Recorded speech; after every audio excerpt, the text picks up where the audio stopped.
하나님 아버지, 세상이 깊은 잠에 빠져 있을 때 저희의 영혼을 깨워 주님의 음성 앞에 서게 하시는 것을 감사드립니다. 주님, 우리가 잃어버린 영혼들을 볼 때 비판하고 정죄하는 자가 아니라 긍휼히 여기고 사랑하는 자가 되게 하여 주옵소서. 사람들의 문화와 생각을 존중하며 그 속에 숨겨진 하나님의 흔적을 찾아내어 지혜롭게 복음을 전하는 사람이 되게 하옵소서. 복음을 전할 때 즉각적인 반응이 없을지라도 낙심하지 않게 하시고 결과를 주님께 맡기며 순종으로 나아가게 하옵소서. 오늘도 말씀하옵소서. 듣겠습니다. 예수님의 이름으로 기도합니다. 아멘.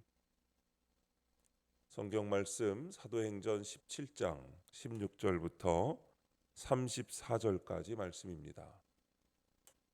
바울이 아덴에서 그들을 기다리다가 그 성에 우상이 가득한 것을 보고 마음에 격분하여 회당에서는 유대인과 경건한 사람들과 또 장터에서는 날마다 만나는 사람들과 변론하니 어떤 에피쿠로스와 스토아 철학자들도 바울과 쟁론할세 어떤 사람은 이르되 이 말쟁이가 무슨 말을 하고자 하느냐 하고 어떤 사람은 이르되 이방신들을 전하는 사람인가 보다 하니 이는 바울이 예수와 부활을 전하기 때문이로라.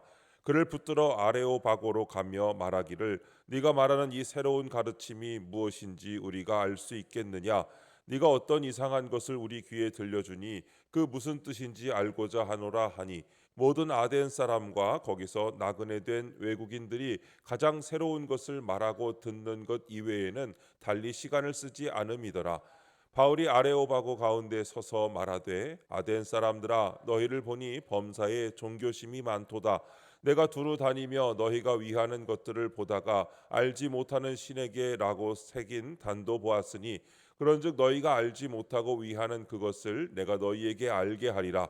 우주와 그 가운데 있는 만물을 지으신 하나님께서는 천지의 주제시니 손으로 지은 전에 계시지 아니하시고 또 무엇이 부족한 것처럼 사람의 손으로 섬김을 받으시는 것이 아니니 이는 만민에게 생명과 호흡과 만물을 친히 주시는 이심이라. 인류의 모든 족속을 한 혈통으로 만드사 온 땅에 살게 하시고 그들의 연대를 정하시며 거주의 경계를 한정하셨으니 이는 사람으로 혹 하나님을 더듬어 찾아 발견하게 하려 하심이로되 그는 우리 각 사람에게서 멀리 계시지 아니하도다. 우리가 그를 힘입어 살며 기동하며 존재하느니라. 너희 시인 중 어떤 사람들의 말과 같이 우리가 그의 소생이라 하니 이와 같이 하나님의 소생이 되었은즉 하나님을 금이나 은이나 돌에다 사람의 기술과 고안으로 새긴 것들과 같이 여길 것이 아니니라.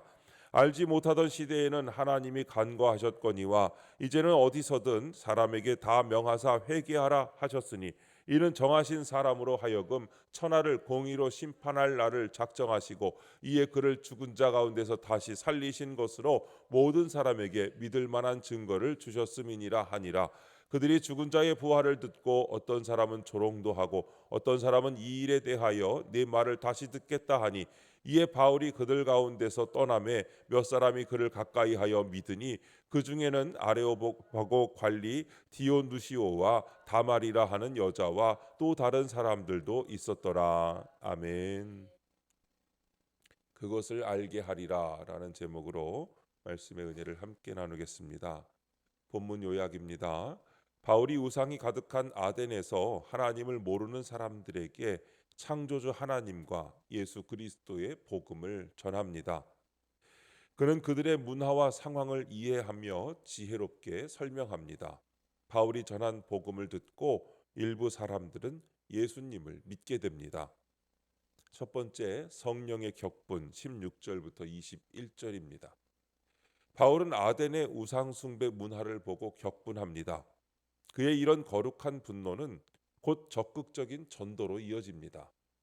바울은 회당과 장터에서 다양한 사람을 만나 대화하고 특히 당시 지식인인 철학자들과도 토론합니다. 그의 복음 전파 사역은 단순한 의무감이 아닌 영혼을 향한 긍휼과 열정으로 가득했습니다. 하나님의 마음의 성령의 격분을 일으키실 때 성도는 그저 비판하는 것에 그치지 않고 영혼을 구원하려는 열정과 긍휼로 나아가야 합니다. 적용 질문입니다. 나는 믿지 않는 자들을 보며 어떤 마음을 품습니까? 긍휼히 여깁니까? 아니면 비판합니까?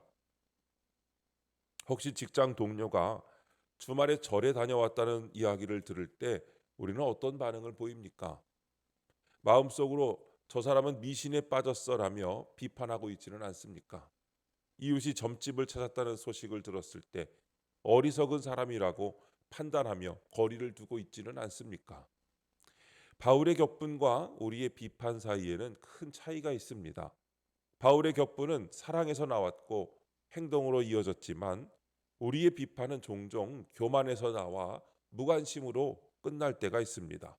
바울은 저들을 어떻게 구원할까를 고민했지만 우리는 저 사람들은 왜 저럴까를 판단합니다. 성령께서 우리 마음에 거룩한 분노를 일으키실 때 그것은 영혼을 향한 긍휼로 변화되어야 합니다. 우상 숭배가 가득한 세상을 보며 화가 나는 것은 정당합니다. 하지만 그 분노가 사람들을 정죄하고 외면하는 데서 멈춘다면 그것은 성령의 격분이 아니라 우리 자신의 교만일 뿐입니다. 주님께서 우리를 불쌍히 여기셨던 그 사랑으로 이제 우리도 잃어버린 영혼들을 불쌍히 여기며 그 영혼을 마음에 품고 그 영혼을 위해 기도하며 복음을 전하는 적용을 해야 합니다. 두 번째, 우리가 그의 소생이라 22절부터 29절입니다. 바울은 먼저 청중의 종교심을 인정하며 지혜롭게 접근합니다. 그리고 그들이 알지 못하는 참 하나님을 소개합니다. 창조주 하나님, 생명의 근원이신 하나님, 그리고 모든 민족의 역사를 주관하시는 하나님을 소개하며 인간이 하나님의 형상대로 지어진 존재임을 강조합니다. 이처럼 우리도 복음을 전할 때 상대방의 신념과 문화를 존중하는 자세로 접근해야 합니다. 하나님의 진리를 지혜롭게 전해야 합니다. 적용 질문입니다. 나는 불신자들에게 복음을 어떻게 전하고 있습니까? 무조건 믿어라 하지는 않습니까? 우리가 전하는 복음은 세상에서 가장 아름답고 능력 있는 메시지입니다. 그러나 그 복음이 아무리 좋아도 우리가 강압적이고 일방적으로 전한다면 사람들은 마음의 문을 닫을 것입니다. 바울은 상대방의 질문에 귀 기울이고 그들의 생각과 관점을 존중했습니다. 그리고 그 접점 위에서 진리를 지혜롭게 심어 주었습니다. 우리도 마찬가지입니다. 세상의 가치관과 혼란 속에서 방황하는 이웃들의 이야기를 들어주고 그들이 진정으로 갈급해하는 영적인 갈망이 무엇인지 먼저 헤아려 주어야 합니다. 우리가 그의 소생이라 라는 진리 안에서 그들의 존귀함을 인정하고 그들 또한 하나님의 형상으로 창조되었음을 기억해야 합니다. 그 위에 창조주 하나님, 온 세상을 다스리시고 우리에게 생명과 구원을 주신 살아계신 하나님을 소개할 때 비로소 닫힌 마음의 문이 열리고 복음의 씨앗이 심겨질 토대가 마련될 것입니다. 우리 모두 바울과 같은 지혜와 긍휼의 마음을 가지고 무조건적인 강요가 아닌 사랑과 존중을 바탕으로 이 시대의 영혼들에게 생명의 복음을 효과적으로 증거하는 하나님의 통로가 되기를 축원합니다. 세 번째, 믿은 몇 사람 30절부터 34절입니다. 바울은 마지막으로 하나님의 심판과 회개의 필요성을 선포합니다. 예수님의 부활은 하나님의 심판을 확증하는 강력한 증거였습니다. 이에 청중의 반응은 다양합니다.